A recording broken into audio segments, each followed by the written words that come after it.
I have a problem with the unbans in Commander. Gifts Ungiven, Sway of Stars, Braids, Cabal Minion, Coalition Victory, and Panoptic Mirror were all unbanned, introduced into the format to terrorize all bracket 3 and above tables. The cards themselves are one thing, whether or not you like them and the experience they might bring, but the criteria for unbanning them is where my issue is. The criteria they listed were 3: cards that have some fond memories associated with them, cards that can contribute to positive play patterns, enjoyable decks, and or splashy moments, and cards that don't create runaway games or negative play patterns. I'm sorry, but when was the last time Sway of Stars created a positive play pattern? The cat's out of the bag with this one. We're just gonna have to play with these cards for the next little bit. The next update we're getting is gonna be in late June, early July, unless we have the whole Nadu contingency, which by the way is a situation where if something is extremely broken, then they will react, but I don't think anything here will shake things up too much. That is to say, in this video, we're gonna spend some time going over some combos and ways to break these cards in your next pod. The first card I wanna look at is a bit of a gift, our tutor package, our next big combo finisher. In a way, it's a choose your own adventure that really leads to the same result. The person that resolves Gifts Ungiven is probably going to win the game. And so this card has been around for a couple of constructed players for a while, and not many people have had a chance to play. And they've actually specifically quoted this, that in casual tables, or in what many would consider lower power tables of bracket 3, this card can be something of a fun little politic piece where, you know, you search your library for 4 cards up to different names and you reveal them. What you can do is you can make a deal with your opponent and say, I can remove something on their board that is stopping you, but then you also need to give me something on my board that is stopping them. Once that deal goes through, you kind of corner them into the situation of, well, here's A, here's B, but C and D are also in my favor because maybe you want to put some cards into your graveyard that have flashback. And this is where we kind of use something like Gifts Ungiven to wrap our brains around something like Misrise Village. So you want to make sure that maybe not this card, maybe the cards you cast after that are going to be uncounterable, because Misrise Village is one of the primary reasons I would say that this card is getting a lot of CEDH players excited, or a lot more recent CEDH players. I think a lot of old head CEDH players will recognize that a tutor for 4 options is probably going to create some type of scenario that's going to win the game, which is perfectly fine. But you have to mention this as a recent addition, which is definitely going to be making a lot of uproar in Eternal formats. Legacy players, I imagine, are excited in some way. I'm not sure how this will affect Vintage, but CDH for sure. And this is where we gain a little bit of knowledge from old constructed play and some current. This is Ruby, Storm, and Modern, where they were playing a single copy of Gifts Ungiven. And to be fair, this deck has many ways to find the options it needs. I mean, you have 4 copies of Wish in a lot of versions of this deck.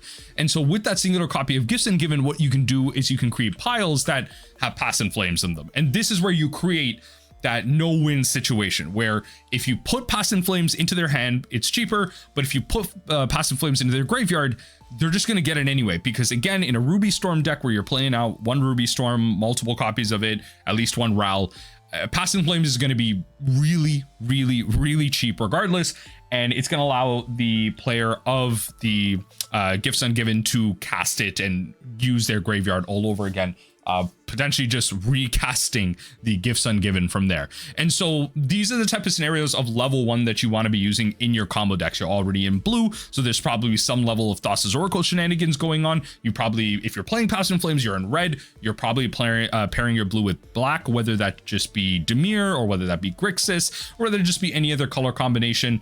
You are probably creating situations like this. And that's why I don't want to go too far into this. I think the CDH channels and the high power players, the bracket 4 players, are already thinking of their ways that they can abuse this. I just wanted to introduce the fact that for those of you that are unaware, creating situations that are really lose-lose for your opponent is not that hard when you have options like this in the format, when you have multiple tutors, when you have multiple cards that just do multiple things.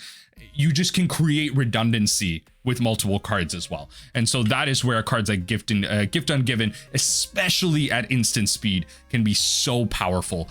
Just being able to do it at end step to set yourself up for a draw, doing it in response to something, it's just so powerful. It can really just be a fun little factor fiction in casual, or a game-winning piece in higher power pods. Now, when it comes to something like Sway of Stars, which I mentioned at the beginning of the episode as to how it creates a positive play pattern in any way, shape, or form, there are ways to take advantage of it because of timing restrictions and ways that you can remove yourself from the game. So let's read Sway of Stars being 10 mana at sorcery speed. Each player shuffles their hand, graveyard, and all permanents they own into their library. So that's your lands as well. And then you draw 7 cards. Each player's life total becomes 7. So at a base level, you're thinking, okay, all your permanents go away, your hand gets reset, your graveyard gets reset, your exile, notably, doesn't get reset. But that means that maybe you don't make your land drop and you play your, you're at 10 mana, but then you play Sway of Stars, it resolves somehow, and then you play your land drop and you're ahead. I don't know. That's the level 1 of it. But really what you're thinking of is something like Worldfire, where specifically quoted as in the article, Worldfire is a little different. It is 9 mana and in red, but you exile all permanents. You exile them, exile all lands and all hands and all graveyards, and then each player's life total becomes 1. And the reason, so Worldfire is like uniquely kind of funny in a very niche scenario. So we're gonna stray away from Sway of Stars for a second, because the one Yuma player with deserts is using, like, the dual land deserts, the ones that are commons, the ones that when they enter you deal 1 damage to someone. The Yuma player is playing Worldfire just to be able to desert out their opponent. Tell me, let me know in the comment section down below. What is your local Yuma player doing when they're playing Worldfire? They're playing the damn tapped friggin' thing. So anyway, I just want to point that out from there. But back to Sway of Stars.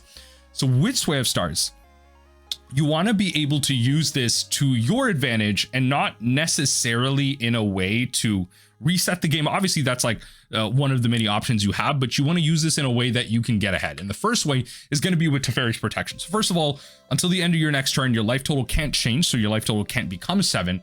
And then you gain protection from everything. All permanents you control face out, so you don't shuffle them back in. And that's the key with Teferi's Protection. So obviously there's going to be a lot of mana. You're probably playing this alongside blue, or sorry, green, I should say. So you're going to be playing Bant to some level. And the reason I say that is you want to ramp out into this. And that's going to be a total of 13 mana just to get this combo going. But you probably have ways to like reduce this, maybe like Arcane Melee if you're just going really crazy.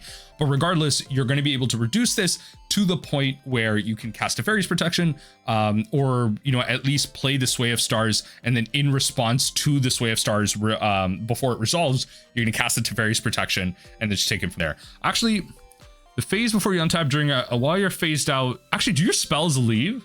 I'm actually really curious. Maybe I'm thinking about this wrong, but I'm pretty sure there's a way that you can use Teferi's Protection here. I might be speaking of this wrong, and the reason I'm using it in this way is specifically with Quicken. So there are situations where on the stack, to my knowledge, right, it doesn't like, well, actually that's to phasing out. We know that the Sway of Stars doesn't reset your stack. It takes your permanents that are resolved, takes your hand, it takes your graveyard, it takes the permanent things on the field. What you can do is play something like, I don't know, any permanent, right? Then what you do is you quicken, and then you can quicken to then play out your Sway of Stars. Now this is a ton of mana. This is like 1 billion mana, to be fair. But it is a way that you can put something on the stack before it resolves. You can quicken into the Sway of Stars to then reset everything. Then you get a permanent, which could be a creature, enchantment, artifact, like something game ending that, I don't know, is going to deal 7 damage to everyone once it resolves, whatever it is. And then you can take advantage of it from there. So those are ways that you can use Sway of Stars. But really the problem with Sway of Stars is that it's this hard reset that they've quoted as saying isn't seeing too much play, next to Worldfire, and they view it in the same way. But my issue with that is that it's kind of against some of the things that they were talking about, how, people talked about how it's nostalgic. Is Sway of Stars nostalgic to some people? Which old head is talking about Sway of Stars? This is Betrayers of Kamigawa. And it's never been reprinted, as you can see. And where is it creating positive play patterns? Because again, it's a hard reset. Each player's life total becomes 7. So I guess the Aloral player gets to be put down to 7, but the Aloral player is probably finding ways to gain life past that anyway. So this card notably just confuses me. Again, these might not be necessarily broken ways to build this, because again, Sway of Stars wasn't really banned from a power level perspective.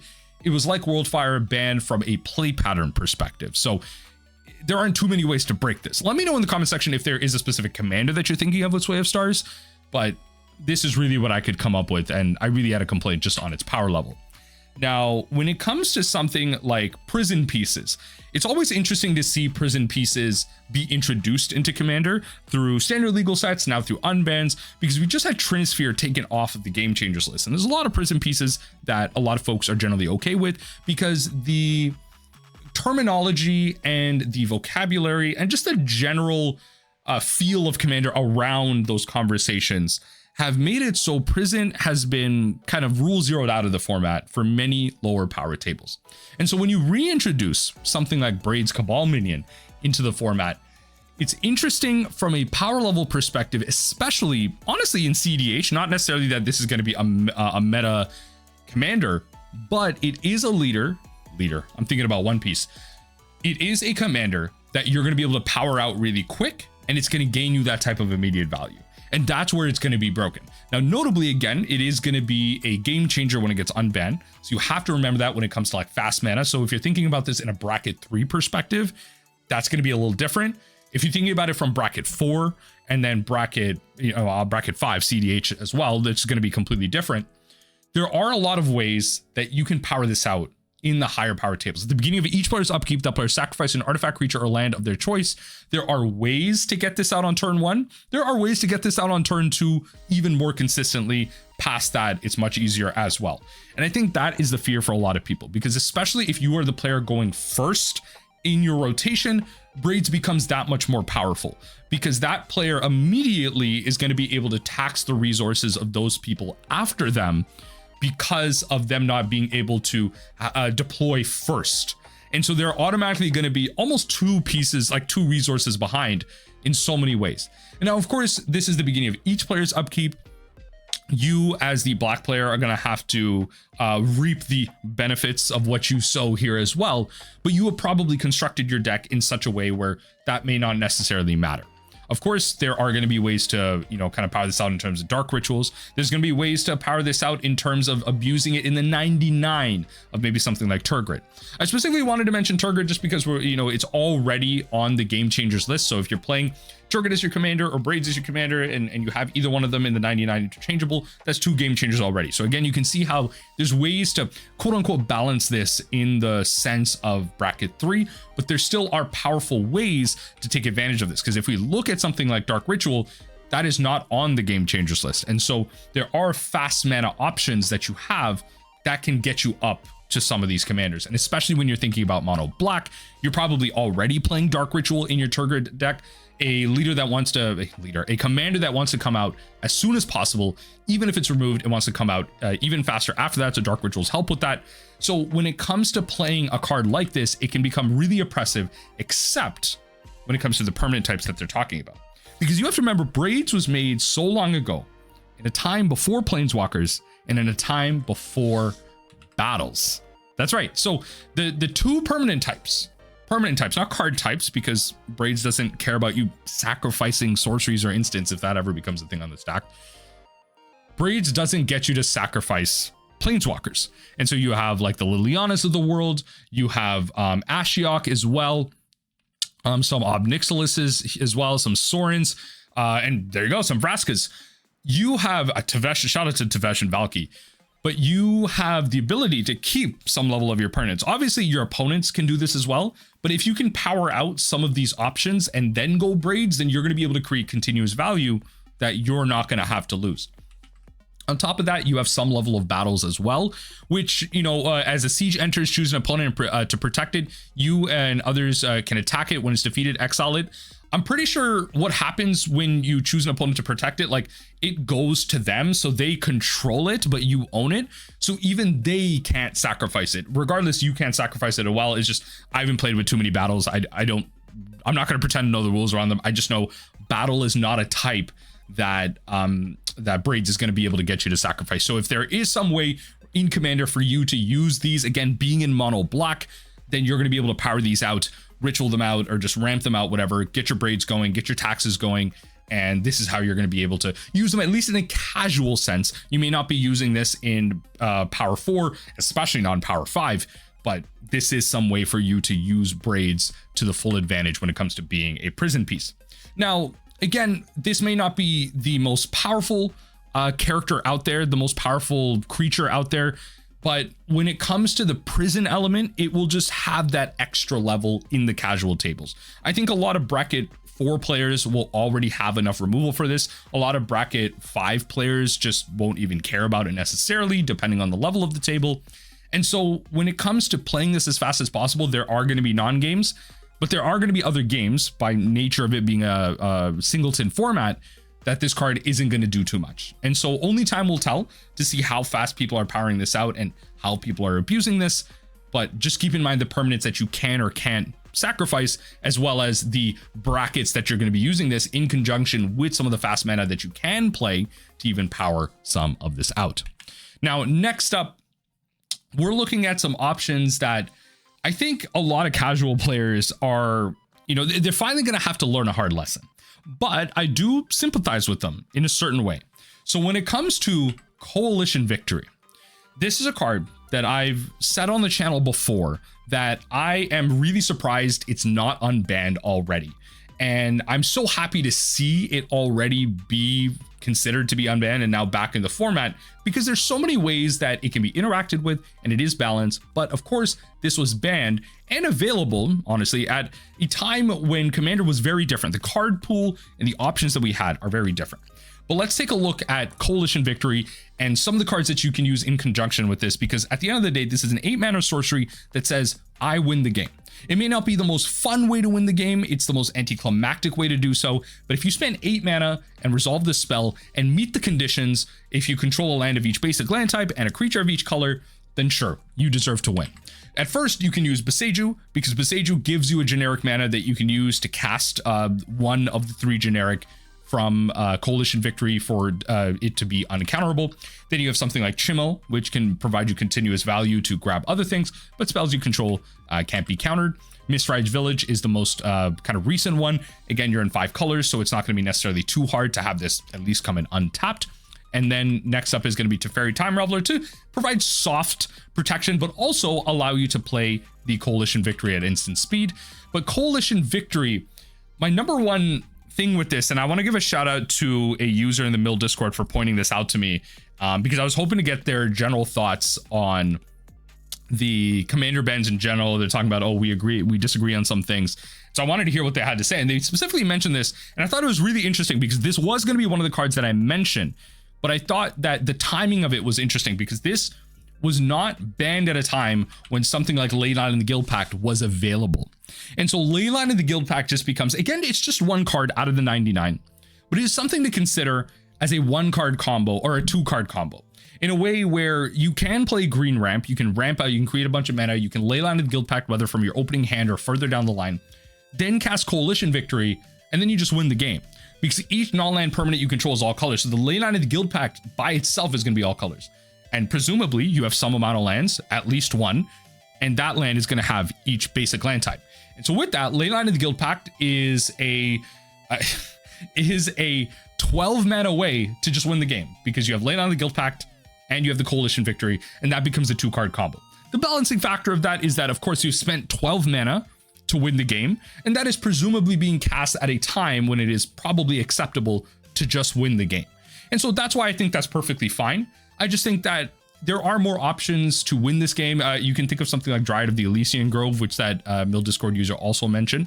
And Dryad of the Elysian Grove is going to be a way to get your lands of all basic land types. You're in 5 colors. You can find other ways as well. There's like a 4-mana artifact creature that's like all colors as well. Like I think it's Transguild something, but I'm forgetting the name of it off the top of my head. But regardless, there are many different ways you can get permanents of all colors. Just play a couple different multicolor permanents, or just change colors or something. There are ways to make Coalition Victory busted, but of course you are probably spending an amount of mana where that is acceptable. Again, anticlimactic, not necessarily fun, going against some of the criteria that they were talking about in the beginning, but I think relatively acceptable, and will force some casual players, if it does terrorize them, to just play more removal and interact. Now, the final card on this ban list is going to be an interesting one because of how it's going to be abused. And I'm actually really interested to see where this one specifically goes because of it being colorless. Panoptic Mirror, if it's not necessarily busted at first look, you have to put some cards together. So Panoptic Mirror for 5 Imprint X, tap this, you remove an instant or sorcery card with mana value X from your hand. So if you remove and imprint a instant or sorcery with mana value 5 from hand, then you're going to be paying 5 for this and then paying 5 more to tap an imprint. Then at the beginning of your upkeep, so at base level, you have to go through a whole round of the table for it to get back to you. You may copy a card exiled with this artifact. If you do, you may cast that copy without paying its mana cost. So it's not an artifact that pays you off for copying multiple spells. So you don't want to get into like untap shenanigans. You are just going to be copying one card on your upkeep per upkeep. And per upkeep matters even more as we've developed the upkeep archetype over time. But really the baseline brokenness with a card like this is going to be with Time Warp, which is why I mentioned the 5 CMC to start with. Target player takes an extra turn after this one.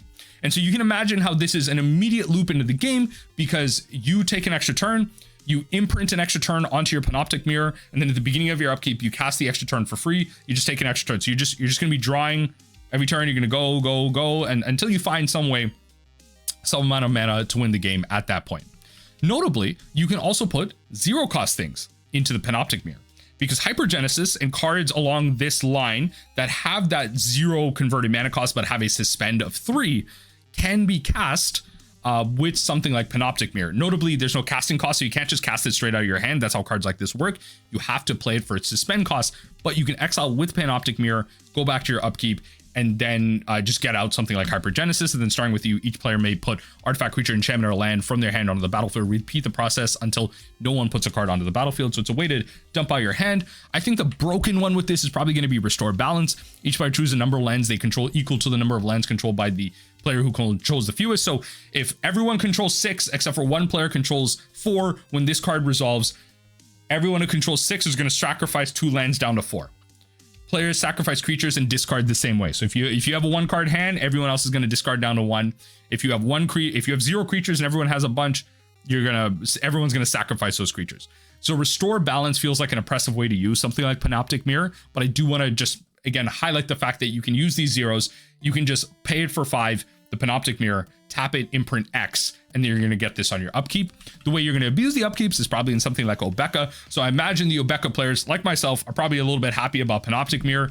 Now, I'm not super into it. The way I built Obeka is with the initiative, but I think there is room for this because, of course, at each of my upkeeps, I would love to imprint like a tutor onto it. Notably, this is a game changer slot, so I'm also kind of fighting that with that as well. I built my Obeka deck to be a bracket 3 deck, so I would like to copy some like a vampiric tutor with it, and then just on each of my upkeeps after Obeka with a little bit of unblockable swing 2, I would love to, hit Panoptic Mirror and hit the Vampiric tutor multiple times. So that's going to be great. I think ultimately I will end up including it, but it does kind of stop some of the tutor ability I have. But that's the commander that I can think of off the top of my head, just because I already have it built and it's kind of first of mind that way. Notably, Teferi Time Raveler does help you in terms of casting it, but it actually stops you from casting that spell because you can only cast if it's cast against you. The Teferi Time Raveler, you can only cast spells anytime you would cast a sorcery. You cannot cast a sorcery on your upkeep, and that is when Panoptic Mirror triggers. And so you don't really want to be imprinting cards into the Teferi. Of course, you can if you have an answer to the Teferi, but just remember something like Teferi Time Raveler does stop your Panoptic Mirror ultimately. Now, I don't know if this card is going to be necessarily terribly powerful. I think there's combos with it. I think it might break that line of being like too early of a quote unquote 2-card combo. It does require a lot of mana, but especially if you're copying like Time Warp, you're in the color blue that does have a fair amount of affinity cards. Like if you look at Modern right now, heck, even if you look at Legacy in a lot of ways, all of the Mox Opal affinity decks, all of the Mox Opal decks right now, actually, most of them are just playing like blue packages. They're playing Mox Opal, Mox Amber, they're playing the Tameo, they're playing the Emery. Like it's just a blue based package. And so that's what we can think of from a constructed angle. And of course, there are a lot of blue based affinity payoffs. That's the whole 8 cast side of things, Thought Monitor and Thought Cast. And so there are a lot of blue cards that synergize with artifacts and ways to reduce this. Heck, even if you're playing this in red, I can imagine there are ways to take advantage of something like Panoptic Mirror. So there are going to be ways for you to do this, and especially, you know, even in red, there are extra turn spells where you lose the game at the end of that turn, but you could use cards that like stop the game, like Sundial of the thing. Like you can end the turn, but only on your turn. So you can play out your turn and then Sundial, and then you take an extra turn after this anyway. So you just go back to your turn and you just keep going. And so that's going to be a great way for you to just get rid of abilities. I believe Sundial should work. I believe Sundial should just stop all of that. But regardless, Panoptic Mirror, I'm not like super high on it being like rebanned. I'm watching something like the tutor itself, the Gifts Ungiven. But I think the other cards are fine. It's just my big criticism is that when it comes to cards on the Commander ban list, there's so many cards on here that, again, just don't create positive play patterns. Like if we're allowing something like Notion Thief and the Orcish Bowmasters, like why are we stopping Hull Breacher? I guess Hull Breacher like hard stops the draw, whereas those cards don't. But there are other options that do. Like we still have Narset, even though that's a game changer. Narset does hard stop the draw. Hull Breacher, I guess, provides value off of it. Iona, Karakas, like these are cards that like make sense. But like, why are we then introducing cards like this when, again, our criteria is cards that people have fond memories of, which I guess maybe something like Gifts Ungiven, sure. But something like Sway of Stars, again, cards that don't create runaway games or negative, again, play patterns, negative play patterns and positive play patterns. I don't think Sway of Stars is any of that. And the justification for Sway of Stars is that it's like Worldfire doesn't see play, which I guess does mean something, right? That is fair. Honestly, I think that does override some of this. It's just, it doesn't really meet any of these criteria. I don't know anyone that has fond memories of it. And I don't know if it meets any of these play patterns. So there are ways to bend some of these criteria, which is fair. I think rules, you know, don't need to be like hard followed, but I think they should be done a majority of the time. So I'm curious in the future if we're going to be getting unbans probably like the earliest next year, which is what they said. I'm curious to see how else they break the rules of this format.